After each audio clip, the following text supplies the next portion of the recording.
When my wife returned from her girls' trip, something about her energy felt different. She was distant, distracted, and barely engaged in our conversations. I tried brushing it off as post-travel exhaustion, but deep down I felt a storm brewing.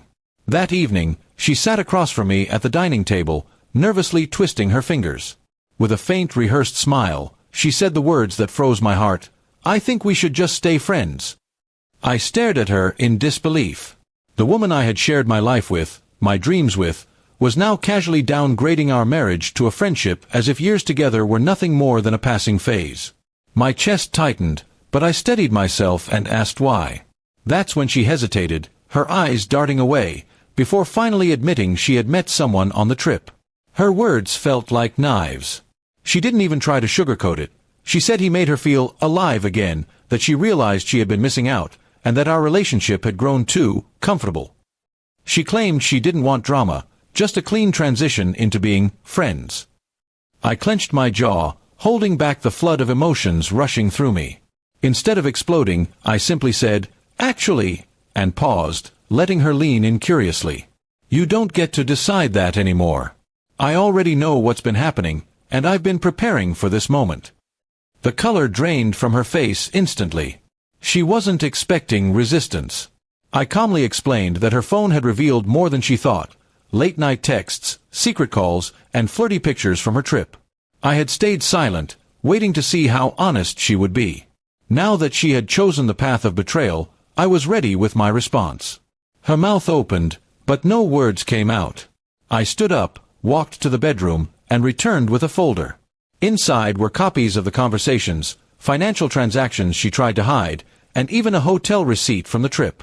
I placed it in front of her and said, "This isn't about being friends. This is about consequences." Her hands trembled as she flipped through the papers, realizing I knew everything. She started crying, begging me to talk it through. She insisted she didn't mean to hurt me, that it was just a mistake she wanted to explore. But her earlier confidence had already betrayed her. She wasn't sorry until she got caught. I reminded her that marriages aren't toys you pick up and drop whenever you feel bored. When she realized my resolve, she shifted from guilt to anger. She accused me of being cold and unloving, of pushing her into someone else's arms. I let her rant, then firmly told her that blame-shifting wouldn't erase what she had done. I had given her my loyalty, and she had gambled it away for cheap thrills. I told her the papers were already in motion. Divorce documents were drafted, the lawyer was waiting for my signature, and she would be leaving the house within the week. Her tears turned into full-blown panic. She tried to backtrack, saying she didn't mean any of it, that she was just confused. But it was too late.